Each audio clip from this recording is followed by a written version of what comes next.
madura, disciplinada, entendió lo difícil de la situación y acompañó cada decisión con patriotismo, disciplina y hasta entusiasmo, abriendo la puerta a un nuevo estilo de vida.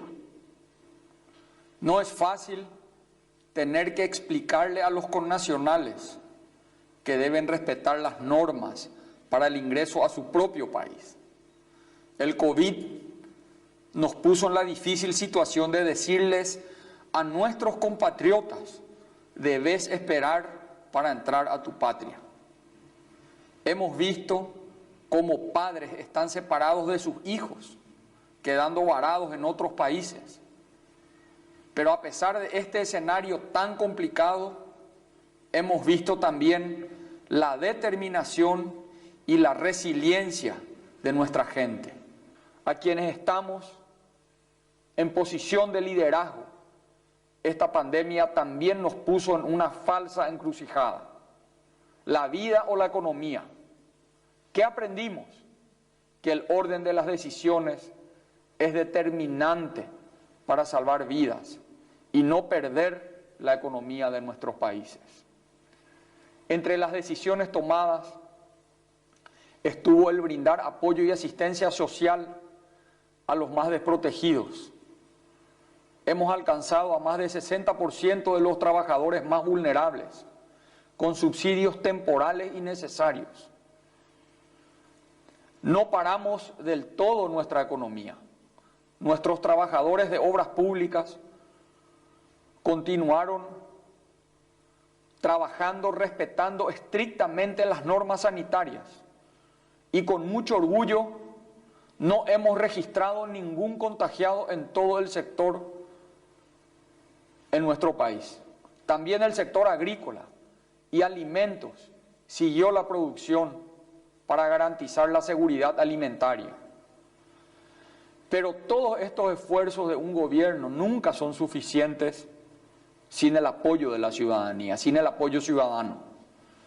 La solidaridad presente en cada comunidad, dando una mano amiga a quien más lo necesita. A los trabajadores de blanco de mi país y del mundo, mi gratitud, mi reconocimiento y mi admiración. A las fuerzas de seguridad y a todos aquellos que no permanecen indiferentes ante el dolor ajeno y comparten hasta su pan. Gracias. A pesar de la distancia, logramos mantenernos cerca, usando la creatividad, la tecnología, a reírnos en medio de tanta tragedia, a valorar el abrazo de los padres. Y hasta aprendimos a comunicarnos tras una mascarilla, revalorizando esos afectos que el día a día a veces hace que dejemos en un segundo plano. ¿Qué aprendimos las naciones? Que somos iguales. El virus nos igualó a todos y nos enseñó que entre todos está la solución, que la solidaridad desplaza al individualismo. Aprendimos que no estamos aislados, que formamos parte de un todo, que lo que hagamos afecta a nuestros vecinos, cambia la vida de familias y puede costar vidas. Aprendimos que los desafíos globales requieren respuestas armonizadas entre las naciones, poniendo siempre en el centro de las decisiones el valor de la vida al ser humano. Cada decisión que tomemos será recordada por futuras generaciones. Esta situación que hemos vivido nos está reconfigurando de manera impensada. Es impostergable que hoy, de una vez por todas, aprendamos las lecciones de las emergencias sanitarias y nos comprometamos colectivamente a construir juntos un mundo mejor, más seguro, invirtiendo en fortalecer los servicios de salud y por sobre todo el capital humano. como medidas indispensables para prevenir y enfrentar epidemias, desastres y los efectos del cambio climático. Esperamos que cuando los hijos de nuestros hijos estudien este capítulo de la historia humana, recuerden siempre que las mejores decisiones son aquellas que se toman de la mano de los valores. Y así como la tragedia nos unió, ahora sigamos unidos para sanar nuestros corazones y las heridas del mundo. Muchas gracias y que Dios nos bendiga. Thank you, Excellency. I would like to mention that your country is currently chairing Mercosur. I shall now invite the Prime Minister of the Kingdom of Bhutan, His Excellency Dr. Lotai Tshering, to make his statement.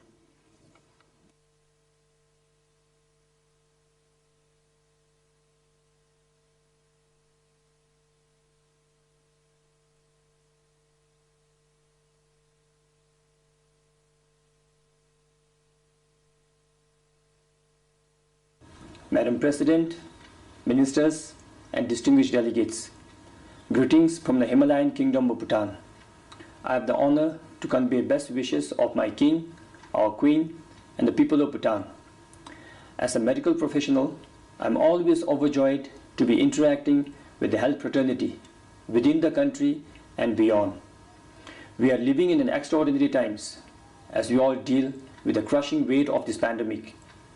But as much as there are challenges, we are inspired by the incredible stories of kindness and bravery of our healthcare workers across the globe.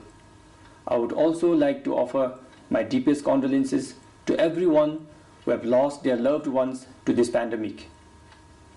For Bhutan, we always believed that a nation can only grow on strong foundations of a good healthcare system. As the pandemic came closer to us, our preparations resolved around the comprehensive healthcare system Bhutan always had. For decades, alongside education, our kings have always ensured free and quality healthcare for all Bhutanese. And in times like this, we are once again asked to reflect on the efforts and importance we have placed on public healthcare system, mainly the universal health coverage for all. Such pandemics are a bitter reminder that healthcare system of a nation determines that of the entire globe, which is why it is time for leaders to come together and discuss global health problem as a common objective. This is where I see WHO taking a strong lead in redefining our approach to global healthcare system. We are grateful for the timely support from Southeast Asia Regional Health Emergency Fund. I'm particularly happy with the efficient leadership of Dr. Poonam, the Regional Director of CRO WHO and our WHO country office in Bhutan. We are very fortunate to have our kings who have always emphasized on the importance of free and quality health care for all. And now, His Majesty the King is personally spearheading the combat against the disease. All the 21 positive cases that we have until now are picked up from the government-sponsored quarantine facilities.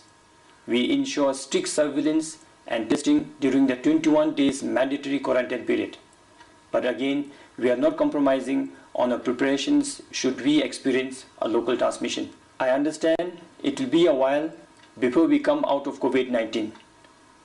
Here I would like to urge the participants to discuss measures to ensure that more vulnerable countries continue to have access to diagnostic tools, PPEs, drugs, and of course the vaccine when it actually becomes available. As we put all our resources and energy behind COVID-19, let us also remind ourselves not to compromise on the routine health services. We may not realize now, but what if the damages on other health conditions like NCDs, infectious diseases, and vaccination programs become unmanageable when COVID-19 recedes? This is equally worrying. That is why my government is always reminded of the routine health services as we combat the pandemic. Like all other governments, we are put to test by this pandemic. But Bhutan, although resource constrained, will do our part. As I end, I would like to share my King's concern that this health crisis has already put immense burden on our economy, and if you are not mindful and strategic, it could create social disruption. In anticipation of such challenges, let us all work together to avert such crises. Just as fighting COVID-19 requires all of us to work together, I look forward to your cooperation. I send prayers for my king and people of Bhutan. Thank you very much, and Karinche. Thank you, Excellency. J'invite à présent Son Excellence Pedro Sánchez Pérez Casterón, président du gouvernement de l'Espagne, à prendre la parole. Excelencia, le doy la palabra. Señoras, señores, me complace enormemente participar en la 73ª Asamblea General de la Organización Mundial de la Salud. Es una cita que se produce todos los años, pero en esta ocasión tiene una importancia extraordinaria, dadas las circunstancias tan excepcionales, tan inéditas en las que se encuentra la humanidad. Esta sesión debería representar un hito refundacional de la organización. Es la ocasión para que todos sus miembros renovemos nuestro compromiso firme y decidido con la Organización Mundial de la Salud. España cree firmemente que la única respuesta posible al COVID-19 es una respuesta multilateral. Esta pandemia ha puesto de relieve nuestra vulnerabilidad y ha hecho evidente que nos necesitamos los unos a los otros. Por eso, ahora más que nunca debemos estar unidos, porque unidos, sin duda alguna, somos más fuertes frente al COVID. Afortunadamente, en 1948, nuestros líderes crearon la Organización Mundial de la Salud. Ahora, 72 años más tarde, los líderes de hoy tenemos que darle las herramientas para reforzar su liderazgo. Hemos aprendido muchas lecciones de esta crisis del COVID-19. Desafortunadamente, ha sido a marchas forzadas y con un coste enorme desde el punto de vista humano y emocional, con la pérdida irreemplazable de numerosas vidas de nuestros compatriotas.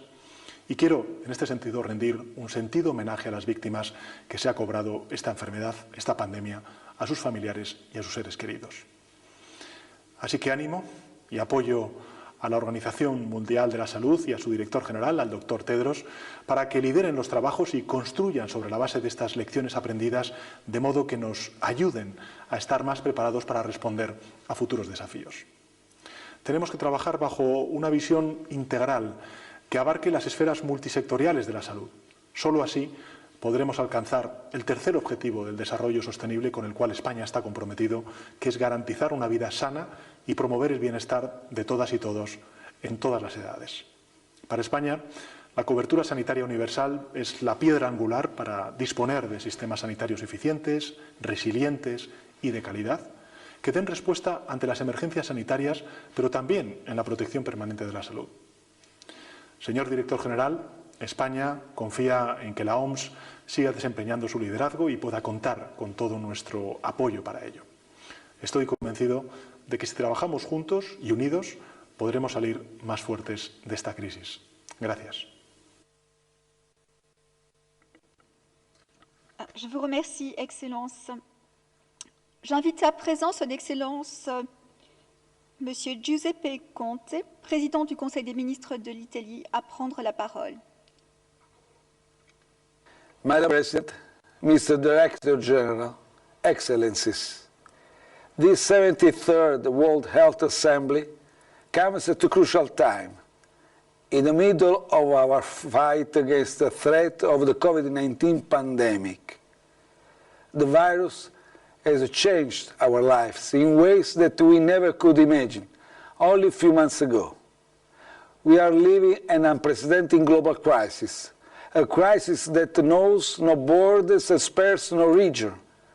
We can only overcome it all together through solidarity, cooperation, and mutual accountability. From the very beginning of the pandemic, Italy has promoted the strengthening of global leadership and international solidarity to manage the emergency and accelerate long-term, sustainable solutions guided by science, research, and medicine. The outcome of this assembly displays the value of our cooperation and establishes a framework for an effective response. Let's face it, we were not entirely prepared for such a huge global crisis. We have shown great resilience, but now we are called to learn our lessons, and for sure we have lessons to learn.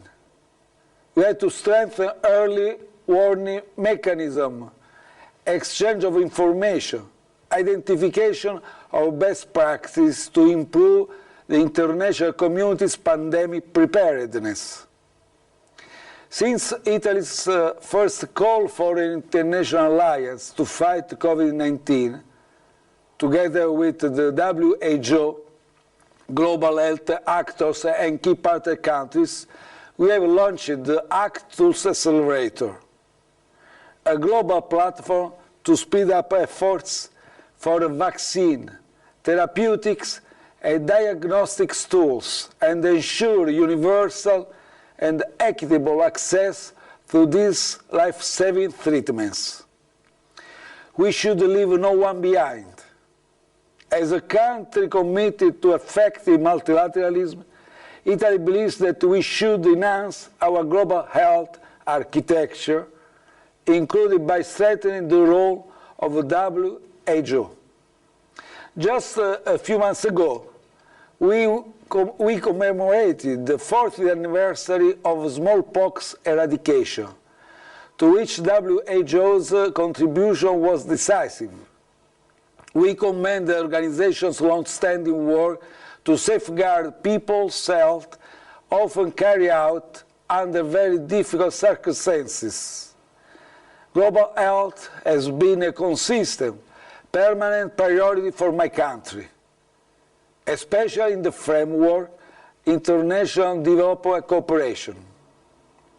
And this crisis risks to derail the historic global goals achieved so far in the health sector and to disrupt our pathway toward SDG 3 and the whole 2030 agenda, especially in Africa.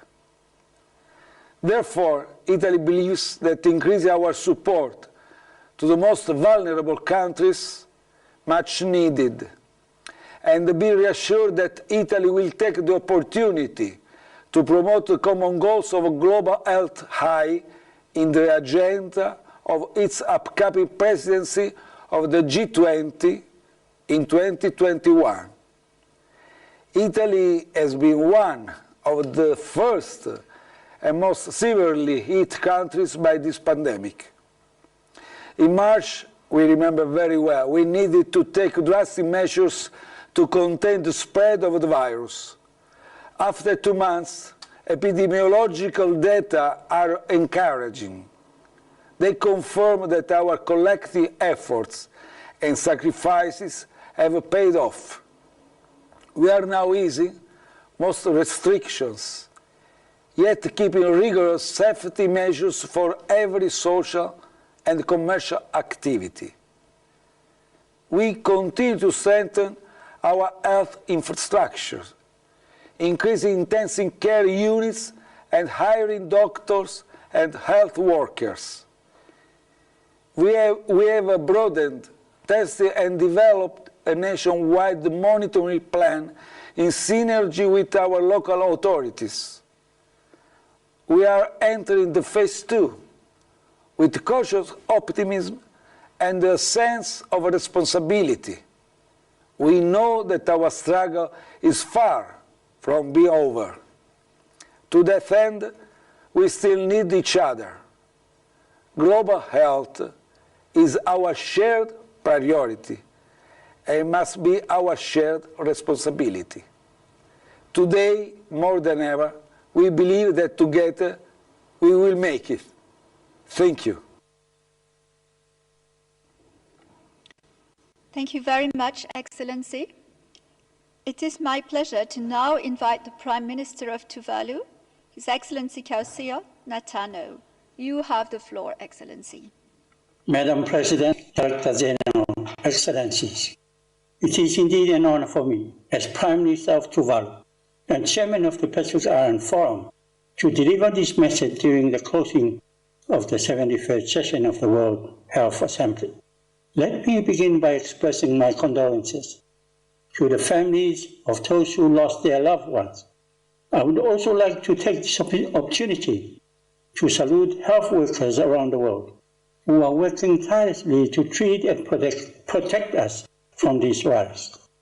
Tuvalu remains COVID-19 free, but that does not mean that our preparedness and response planning efforts are lesser than the countries that confirm cases of the virus. In fact, it is a testament that we have been preparing and responding effectively since January. Our world faces unprecedented crisis like no other. The COVID-19 pandemic is both a global health emergency and a human crisis that impacts our livelihoods and deepens mistrust around the world. During this pandemic, we are learning that the virus does not respect national borders. We are all vulnerable, and that shared vulnerability reveals our common humanity. We therefore fully support the WHO extends an invitation to include Taiwan to be part of the WHO. In order to respond to COVID-19 pandemic, Tuvalu and other Pacific Island countries invoked the Picadava Declaration that emphasizes a regional approach. This has allowed for the establishment of the Pacific Humanitarian Pathway that facilitates a swift and effective delivery of medical supplies, equipment, and personnel to our member countries. Excellencies and distinguished delegates, global and regional crises of this kind remind us of the importance of collective efforts and giving a helping hand to others. So my plea to the world community, let us all leave our differences aside and work together to eliminate this virus from the surface of the earth. COVID-19 has made us all vulnerable, and it has also reaffirmed the 2030 Agenda and the Paris Agreement as essential global commitment to strengthen and enhance our resilience.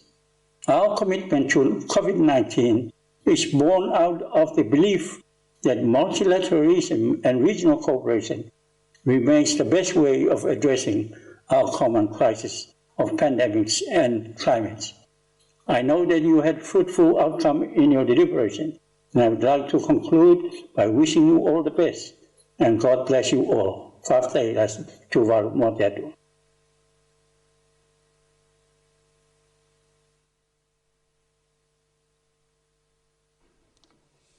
Thank you very much, Excellency.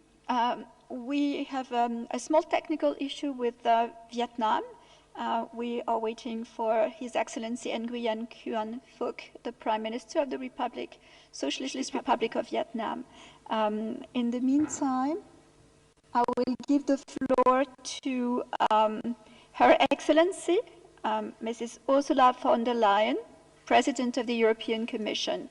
You have the floor, Excellency. Dear Director General Dr. Tedros, dear friends of the World Health Organization, in the last 3 months we all have seen how crucial it is to join forces for our individual and collective health. Only 2 weeks after the first coronavirus outbreak, laboratories across the world, from South Korea to Germany, were able to work on the full sequence of the coronavirus genome. And in a matter of days, they developed a test for the virus. That was possible because of the share of information on a global scale. In times of a global pandemic, international cooperation should be a no-brainer. Now is the time to act. We need to fight and defeat coronavirus in all continents. We need tests, medicines, and a vaccine, and we need them to be affordable for all. Last month, you called on all nations to join forces so that a cure and a vaccine could not only be developed but distributed all across the world. The European Union responded immediately. We hosted a virtual pledging conference, raising $8 billion. We put Europe's convening power at the service of the United Nations system and of all humankind. This will accelerate the development of much-needed vaccines and therapeutics, and we will see to it that once developed, they can be deployed universally and be available to all.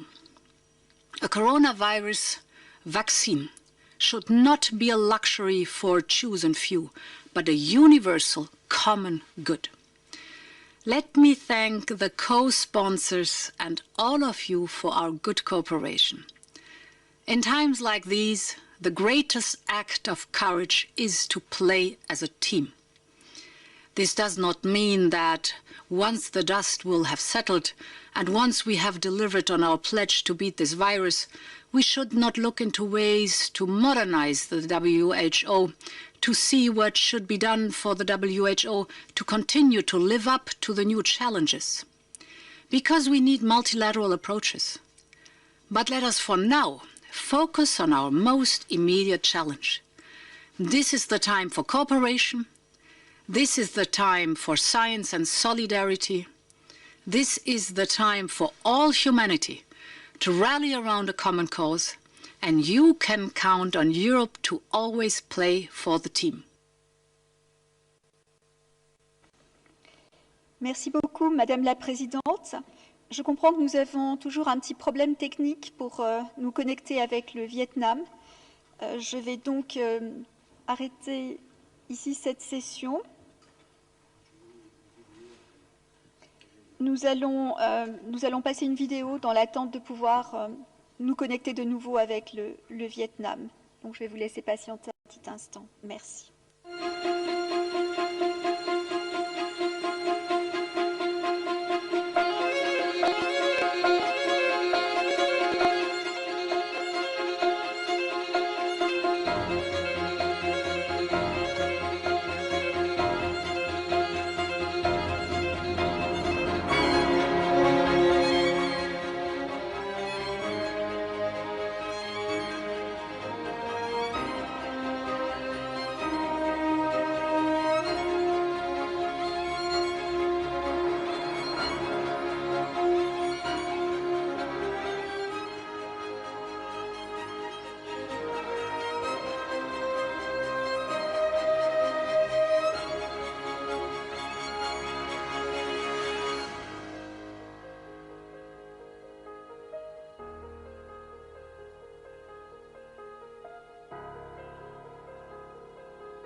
Thank you very much for your patience.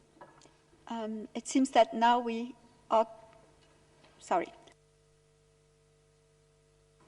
Thank you very much for your patience. In order to save your time, we're going now to go to the right of reply, and I will hand the floor back to you, Madam President, and we will come back to Vietnam as soon as possible. Thank you very much. Thank you, Madam. In order to move along, it is being proposed that we proceed to the rights of reply. I'm advised that there are 4 delegations requesting rights of reply: the Russian Federation, China, Cuba, and the United States of America. However, before I give the floor to the delegations in the order I just listed, I would like to remind delegates of what I would have conveyed last evening.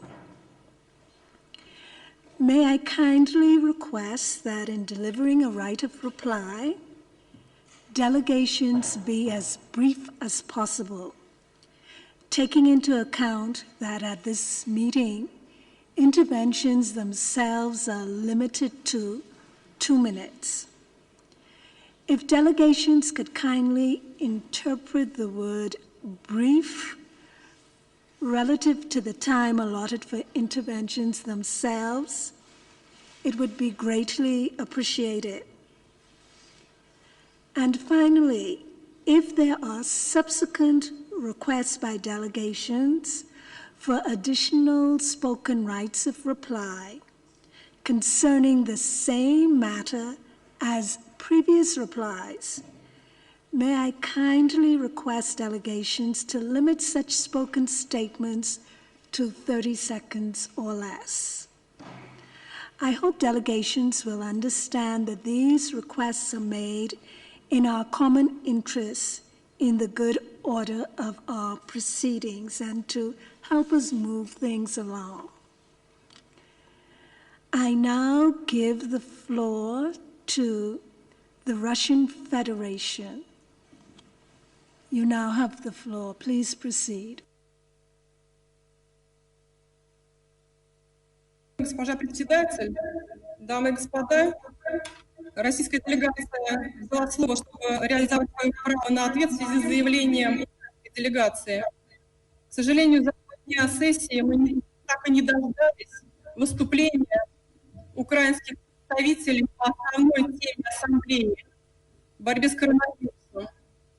Очевидно, что вместо преодоления последствий пандемии Украину заботит лишь то, на кого переложить ответственность за провалы и преступления украинских властей против собственного народа. Отсюда голословные и абсолютно беспочвенные обвинения в адрес Excuse me, the delegate of...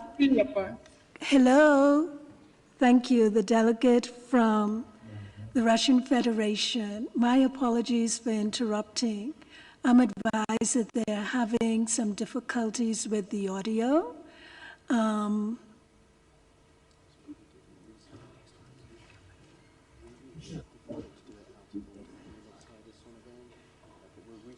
Начать сначала? Give me one moment, please.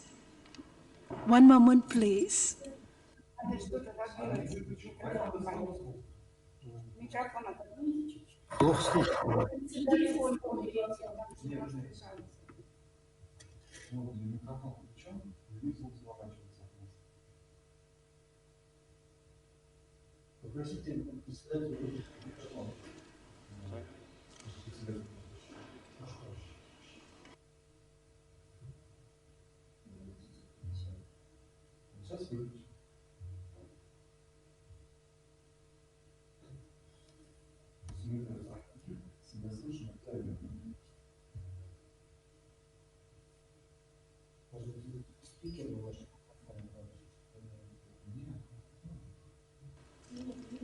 The distinguished delegate from the Russian Federation, I'm advised that apparently they're hearing an echo. There may be a speaker in the room, and they're asking if you might perhaps turn it down or turn it off, and that would help with the audio. Could you please do that, and then we will proceed with your intervention. Мы попытались корректировать звук, госпожа председатель.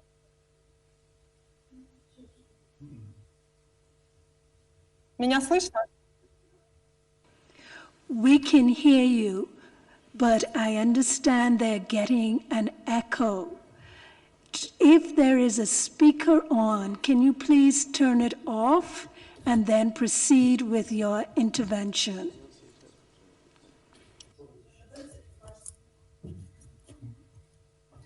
Сейчас по-прежнему сохраняется эхо. Yes, I understand that they're saying that's much better. Can you please proceed? Начинаю. Благодарю вас, госпожа председатель.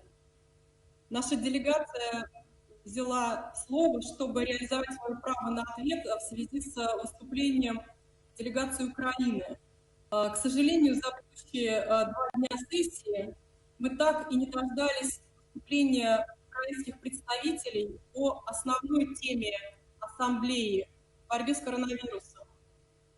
Очевидно, что вместо преодоления последствий пандемии Украину заботит лишь то, на кого бы переложить ответственность за провалы и преступления украинских властей против собственного народа.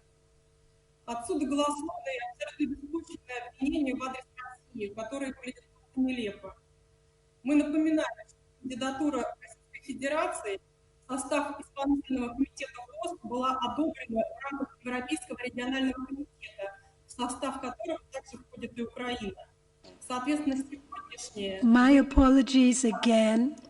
apologies again, Honorable Delegate from the Russian Federation. I understand from the interpreters that they are still having a difficulty hearing you.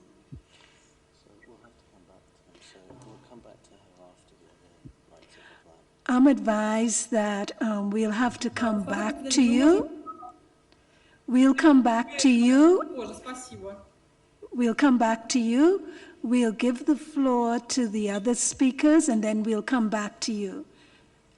I will now give the floor to China.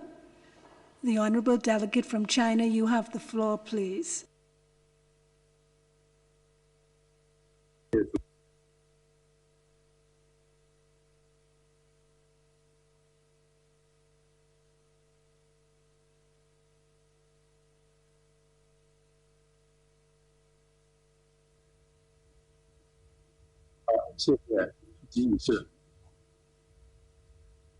本次视频会议一致决定不审议涉台提案。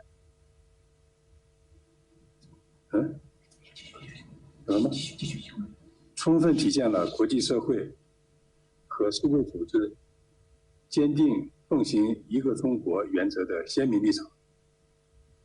但是，仍然有少数国家执意为台湾当局说项，严重违反联合国和世卫组织的相关决议，破坏全球抗疫努力。中方对此再次表示严正抗议和坚决反对。事实证明，所谓台湾地区是国际防疫缺口，完全是政治炒作，必将以失败收场。主席女士，疫情仍在肆虐，当务之急是加强国际合作，及时拯救生命。我们希望有的国家采取负责任的态度，与国际社会加强合作，共同战胜疫情。谢谢主席女士。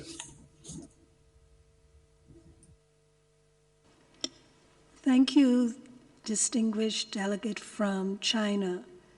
I now give the floor to the distinguished delegate from Cuba.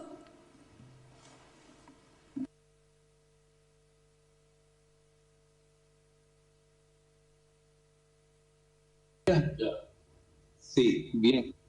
Gracias, señora presidenta.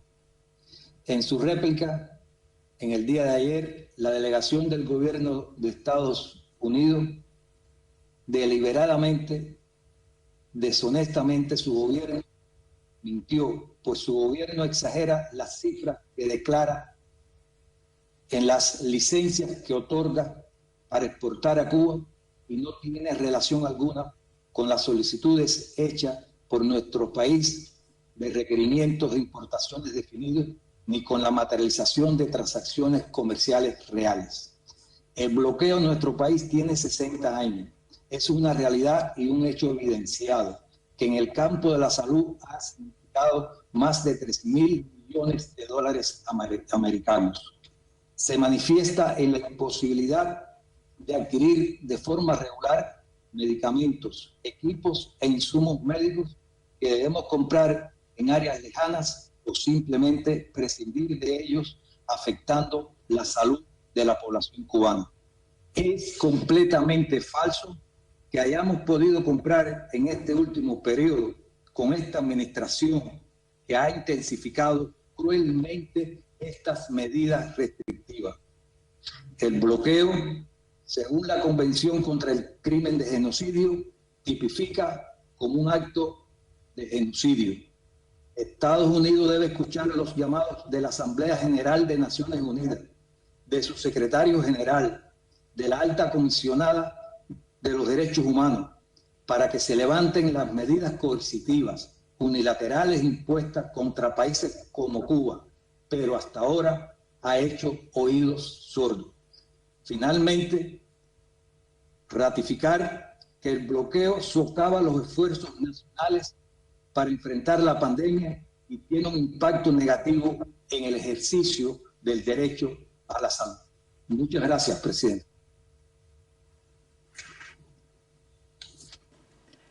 Thank you. I will now give the floor to the distinguished delegate from the United States of America. You have the floor.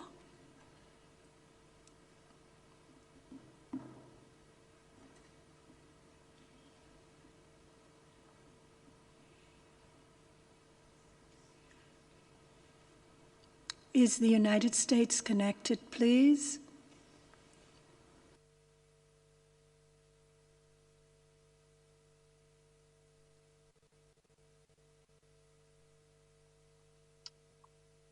Thank you, Madam President. Under item 3, at the President's suggestion, the United States has submitted a written explanation of position regarding the COVID-19 response resolution. However, in reaction to the unhelpful explanation of positions delivered by Iran, Syria, and Cuba, which were far from the spirit of solidarity, the United States will exercise its right of reply. The United States has and continues to offer humanitarian assistance to the Iranian, Syrian, and many other people, including Cubans, to help address the coronavirus outbreak. The United States maintains broad authorizations that allow for the sale of food, agricultural commodities, medicine, and medical devices by U.S. persons or from the United States to Iran, Syria, and many other places. Similar exceptions apply for foreign persons providing aid. Our sanctions are not an obstacle to providing humanitarian aid to Iran or other countries. As Secretary of State Pompeo noted in his March 31st remarks to the press, with respect to the goods needed for countries to resolve the coronavirus problem, they were not sanctioned, they are not sanctioned, and they will not be sanctioned.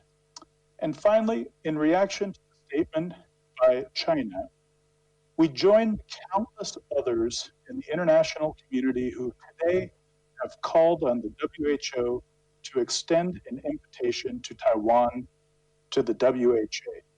Thank you, Madam President.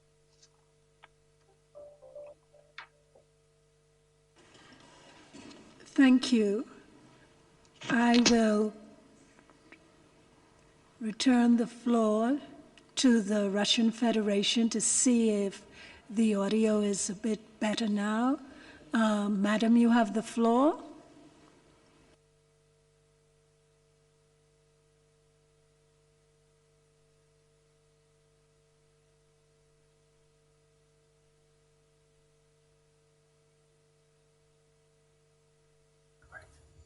Благодарю, госпожа председатель.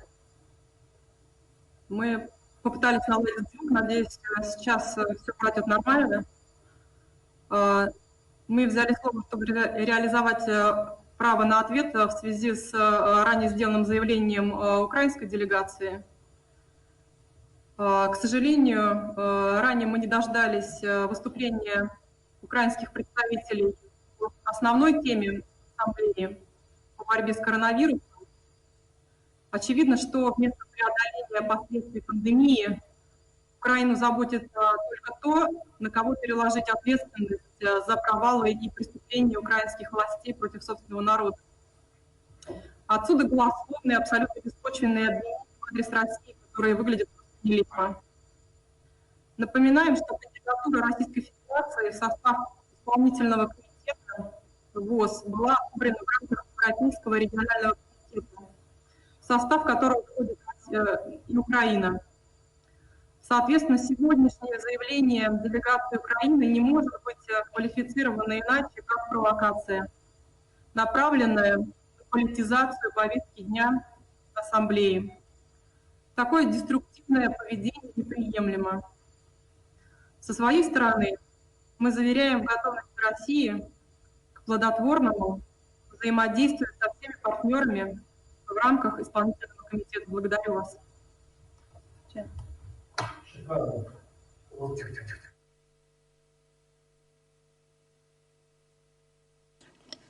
I understand from the Secretariat we have further requests from the floor.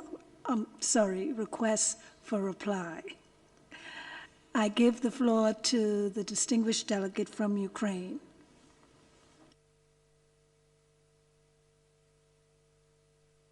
Thank you, Madam President. First of all, I would like to draw attention the Russian delegation that the main statement of the delegation of Ukraine, covering in particular the response to the COVID-19 pandemic, according to the provided by the WHO Secretariat options yesterday, was posted on the official WHO website. I, of course, strongly reject some Russian false and misleading narratives concerning the developments in my country. In my previous statement on the agenda item 6, I have not politicized at all the work of the 73rd WHO. I have made points which have direct relevance to the WHO mandate, healthcare, and humanitarian fields. Russia must provide the WHO the objective picture and real relevant data about the situation on the temporary occupied territories of Ukraine. I call on the Russian Federation to provide full and comprehensive access for the ICRC representatives, international humanitarian agencies, as well as medical workers to the population of the temporary occupied territories of Ukraine to deliver qualified medical examination, treatment, and humanitarian assistance. Russia must fully guarantee the right to life and access to health care for illegally detained Ukrainians. I thank you, Madam President. I thank the distinguished delegate from Ukraine. I now give the floor to the distinguished delegate of Syria. You now have the floor.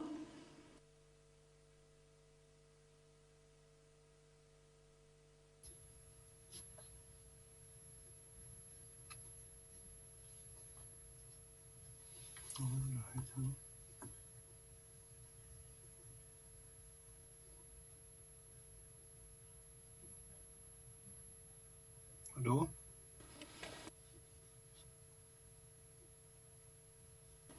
The distinguished delegate from Syria, you have the floor now.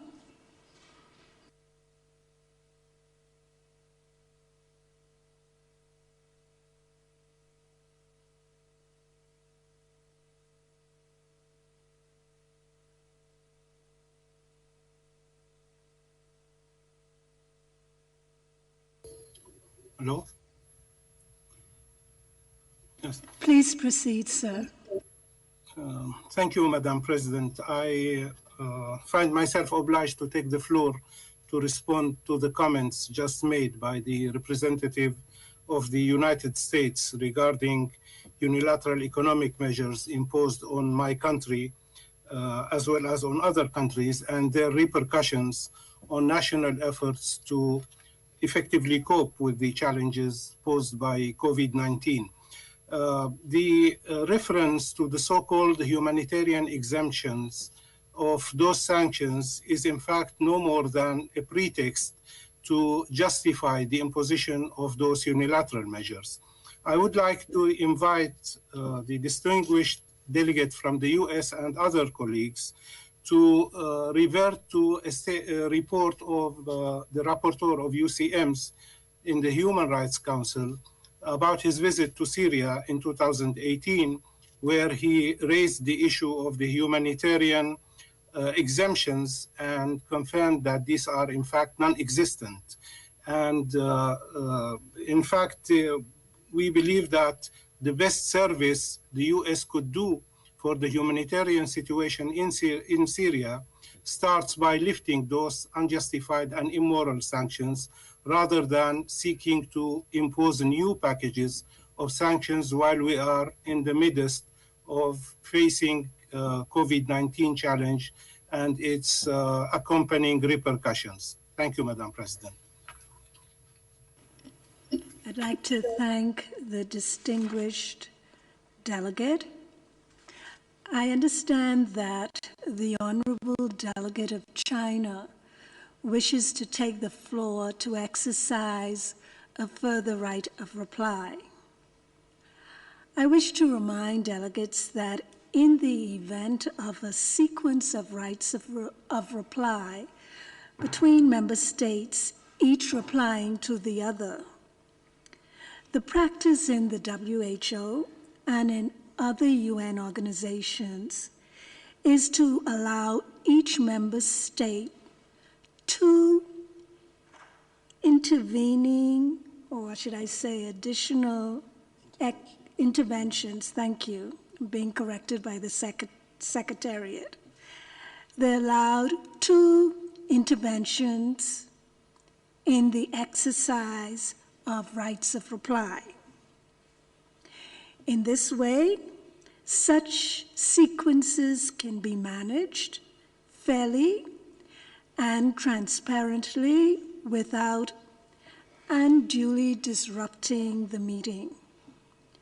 Furthermore, I would like to remind delegations of my request yesterday, and I think earlier today, that any subsequent requests for additional interventions in the exercise of the right of reply concerning the same matter should kindly be limited to 30 seconds or less.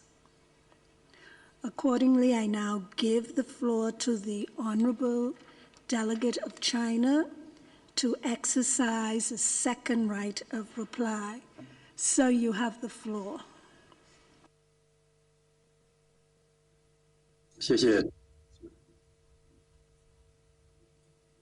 本次视频会议对涉台提案不予审议，是一致做出的决定，以确保会议的顺利进行。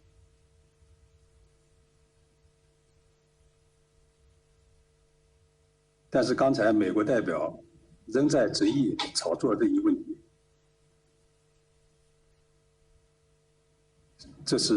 这种做法是不可接受的，中方表示坚决反对。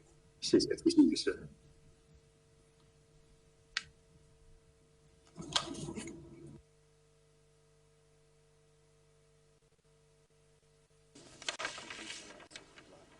Thank you, and that concludes the rights of reply. And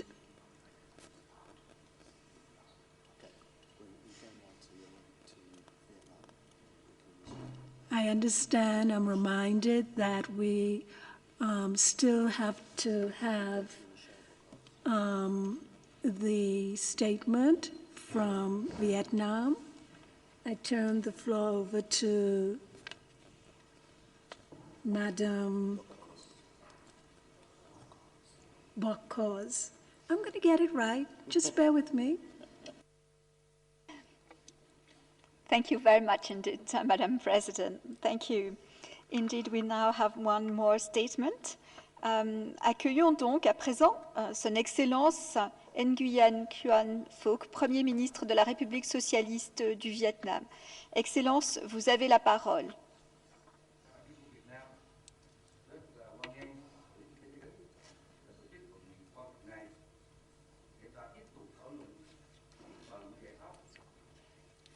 Madam President, Mr. Director General, ladies and gentlemen. I'm honored to speak at the 73rd WHA. At the outset, allow me to express my sincere sympathy to the governments and peoples around the world for the immense losses caused by the COVID-19 pandemic. I would also like to extend my appreciation to the health workers, medical personnel, and WHO staff who are selflessly engaged in the valiant fight against the pandemic to protect the health and well-being of all. Ladies and gentlemen, this year's WHA is particularly significant. It takes place amid the pandemic that exerts unprecedentedly far-reaching impacts on all countries. More than ever before, all countries need to strengthen international solidarity and support multilateral cooperation, in particularly the UN and the WHO.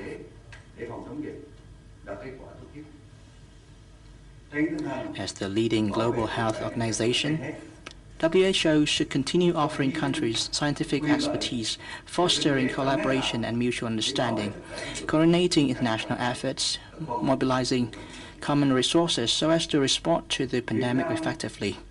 Protecting its people's health and lives is a top duty of every state.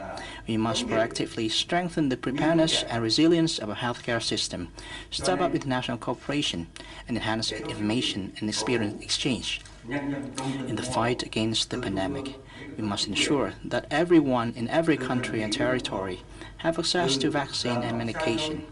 I should stress the WHO and developed countries should also continue providing practical assistance to developing countries in this endeavor.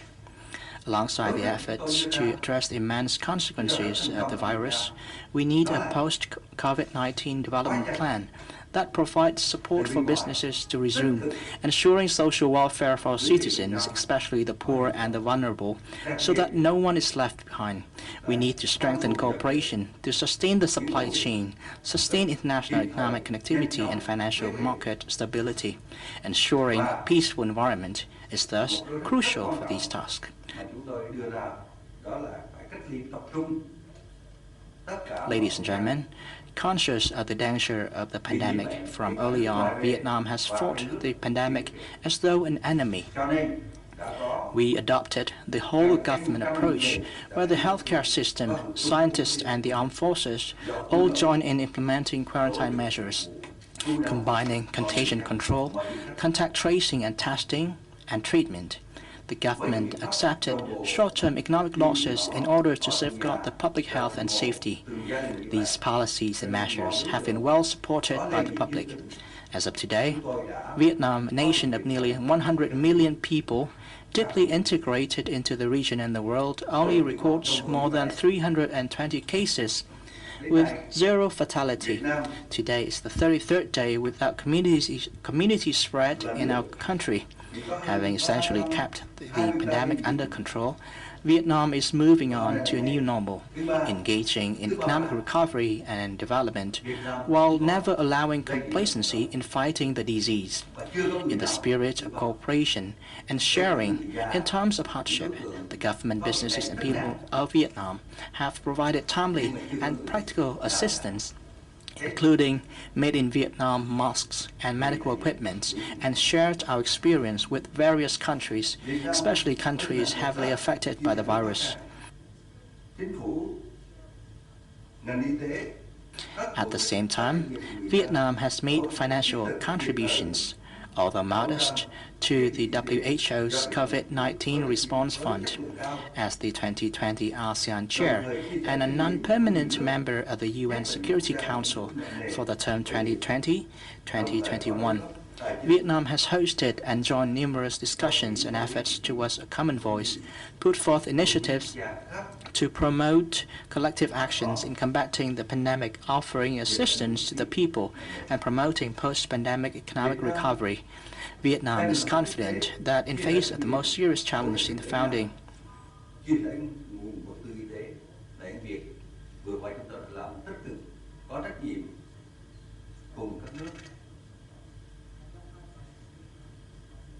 Việt Nam tin tưởng rằng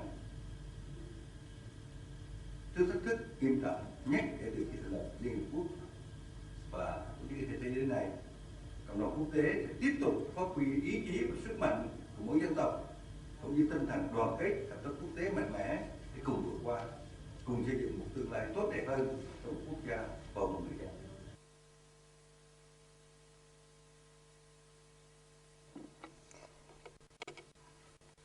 Thank you very much, Your Excellency, for your intervention. This concludes our list of high-level guests. Let me thank them all again for their participation. I now hand the floor back to you, Madam President.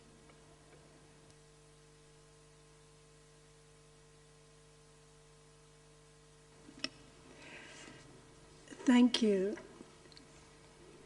Finally, I invite the Health Assembly to consider the proposed decision contained in documents A73/34 on suspending the 73rd World Health Assembly until a resumed session later in 2020. Does the Health Assembly accept this proposal?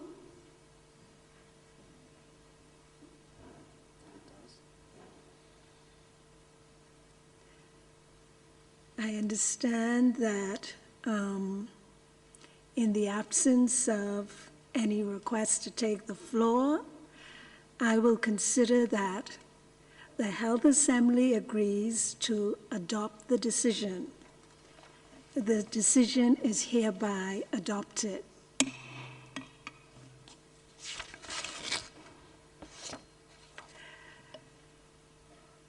Honorable delegates, this completes our consideration of the agenda items. At this time, I would now like to invite Dr. Tedros for any final remarks. So you have the floor.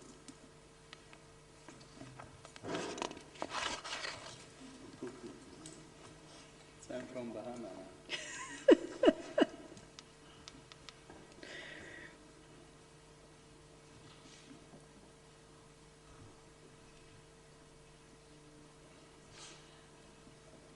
Thank you, Madam President. President Duque Marquez of Colombia, President Benitez of Paraguay, Prime Minister Shering of Bhutan, Prime Minister Pedro Sanchez of Spain, Prime Minister Conte of Italy, Prime Minister Adhanom of Tuvalu, Prime Minister New Senfo of Vietnam, and President von der Leyen of the European Commission, Excellencies, my dear colleagues and friends. Last year, I had the honor of visiting several islands in the Pacific, including Fiji, Tahiti, Tuvalu, and Tonga, where I was welcomed by a choir of nurses.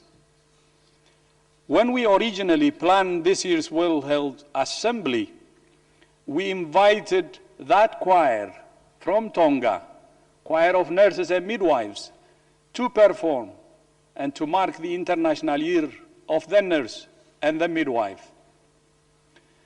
COVID-19 has deprived us of that privilege. But today, I'm wearing this shirt from Tonga, which I got actually from the minister, as a gesture of thanks and solidarity with our friends from the Pacific. Of course, our president is from the Bahamas, and I think because of the cultural similarities, my shirt also represents the Caribbean. So I'd like to dedicate my closing speech, actually, to the choirs that we were expecting to join us from Tonga. And you might know, during my visit, I was even given a Tongan name, and my Tongan name is Vai Toi Moyu Mapavia. So this is a typical Tongan name, and so honored to have a Tongan name. But to my Tongan friends and the rest of the Pacific, we hope you will be able to join us at the next year's assembly and do what we plan to do. And now, to the rest of my speech, I offer my deep thanks to the many member states who have expressed their support and solidarity at this assembly and throughout the pandemic.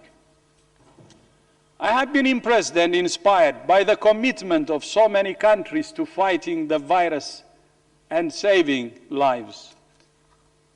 I also thank the regional directors for their messages, which were played last night, and for their continuing efforts to support countries.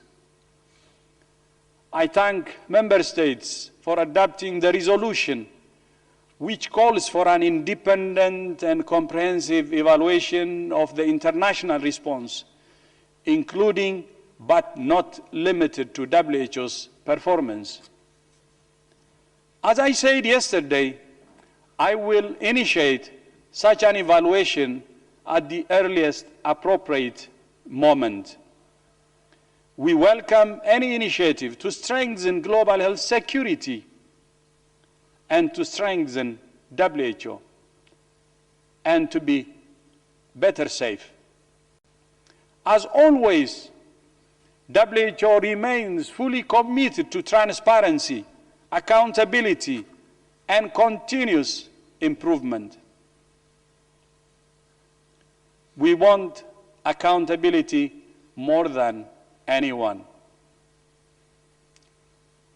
And I thank Dr. Felicity Harvey and the members of the Independent Oversight Advisory Committee for their continuous work to review WHO's work in health emergencies, and in particular for their report on the COVID-19 response published yesterday that covers from the start of the outbreak until the start of the pandemic until April. So checking and learning our lessons is in WHO's DNA, and that's what this report shows, and I hope the recommendations of the independent committee will be taken seriously by our member states. And some of the recommendations are to WHO, and we will take our share also seriously. WHO's focus now is fighting the pandemic with every tool at our disposal.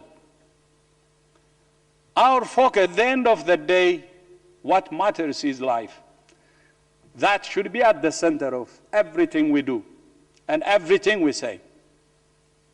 I have been heartened by the way countries have shared experiences and best practices through our regular member state briefings and at this assembly. We will continue providing strategic leadership to coordinate the global response and support the efforts by the countries.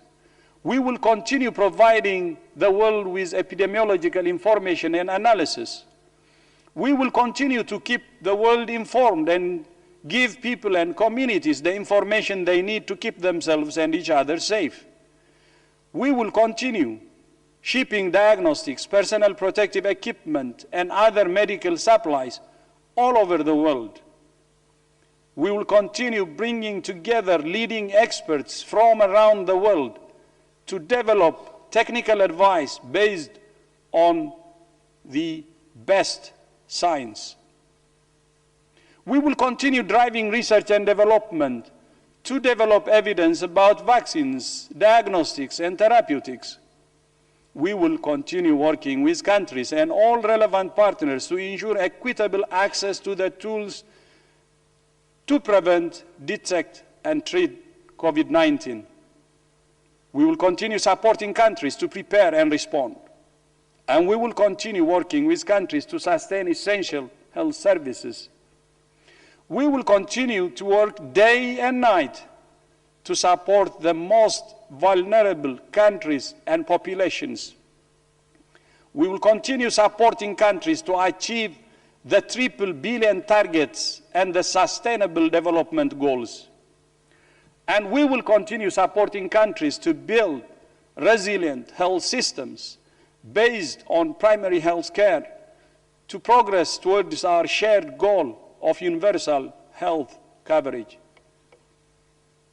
My brothers and sisters, dear colleagues and friends, COVID-19 has robbed us of people we love. It has robbed us of lives and livelihoods. It has shaken the foundations of our world. It threatens to tear at the fabric of international cooperation. But it has also reminded us that for all our differences, we are one human race. And we are stronger together. We may speak different languages, but we share the same DNA. We may adhere to different phases, but we share the same aspirations for a peaceful and harmonious world. From east to west, north to south, everybody wants peace and development and health. Nothing else. That's what human beings want. That's what humanity wants. We may have different cultures and traditions, but we share the same planet. For everything COVID-19 has taken from us, it has also given us something, a reminder of what really matters, and the opportunity to forge a common future. Dark and difficult days may lie ahead, but guided by science together, we will overcome. Let hope be the antidote to fear. Let solidarity be the antidote to division. Let our shared humanity be the antidote to our shared threat. Now, more than ever, thank you. Shishe, merci beaucoup, spasiba, muchas gracias. And to our Muslim brothers and sisters who are fasting, shukran jazilan, and we wish you Eid Mubarak. Thank you so much. Together we will overcome this challenge. Nothing will be difficult to address when the human spirit wills it. I thank you.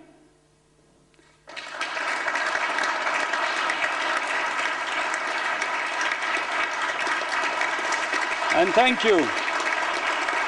Thank you for joining us. Thank you for your support. Thank you. Thank you for the success of the assembly. Thank you so much. Thank you. Thank you.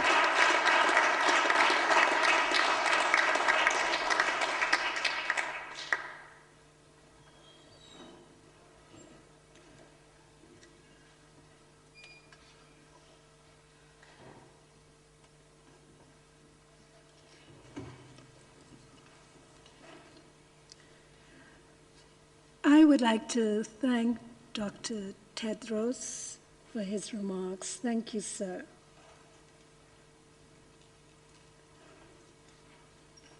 We've had a very eventful 2 days, and I will now make some brief closing remarks. Director General Dr. Tedros, honorable ministers, heads of delegation, ladies and gentlemen, It is a distinct honor for my country, the Commonwealth of the Bahamas, and a privilege for me personally to have served as your president for the 73rd Assembly during the past 2 days. Allow me to congratulate you all on a truly historic assembly that has been exceptional in so many ways. The COVID-19 pandemic has necessitated, for the first time, the virtual meeting of this assembly. Your physical absence from the meeting hall and the number of speakers who addressed the assembly speak volumes to the far-reaching impacts of this disease. As president, I am proud of every delegation for your flexibility, patience, and resolve as we all stayed the course, working together in new ways. I am overwhelmed and heartened by your support. I am so proud of how each and every one of you conducted yourselves in this virtual environment and expressed their sincere passion to strive for a healthier, safer, and more resilient world. As we suspend this assembly, we know the huge challenge that faces us all and the looming threat of complacency. We must remain vigilant. Indeed, the public health community has overcome challenges in the past, and we can and we will do it again. But we must continue to work together, supporting neighbors and sharing resources in the spirit of solidarity and global community. Vice Presidents, thank you for your support in guiding this assembly. His Excellency, Mr. Li Sang, People's Republic of China, Mrs. Jacqueline Lydia Makulu, Congo, Mr. Roberto Shavata, San Marino, Dr. Akamram Eltoum, Sudan, Dr. Viraj Tenchiraro and Satyam. I think I got it right, but if I didn't, no slight intended, but thank you. The good doctors from Thailand. I must thank the interpreters. They did a phenomenal job. Thank you.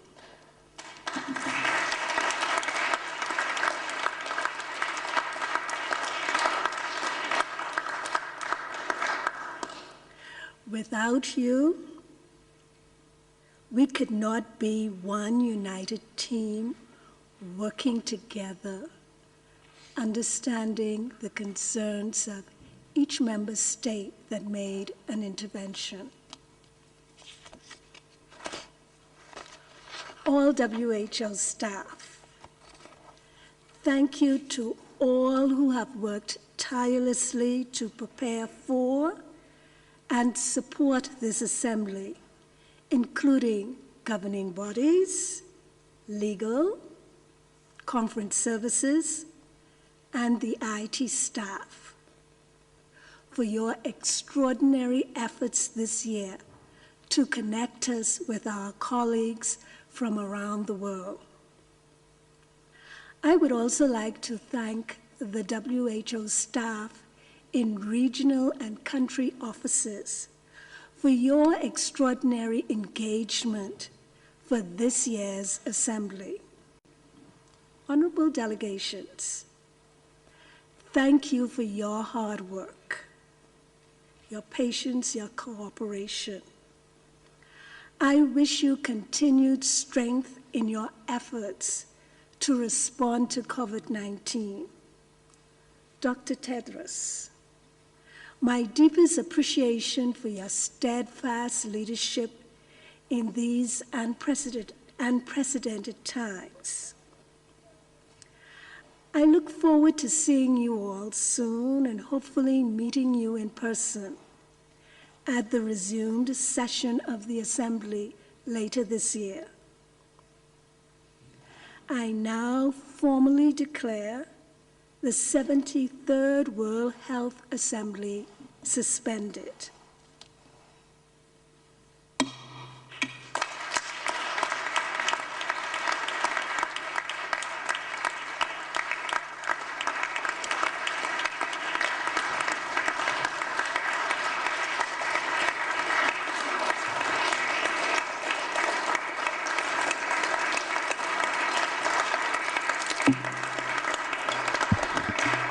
So, Madam President, this is for your wonderful leadership. And with respect and appreciation from myself and the whole staff here.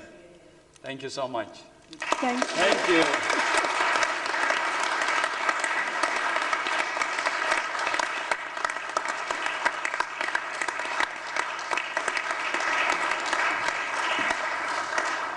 Yeah, and this one, again, with appreciation and respect. Thank you, sir. Thank you.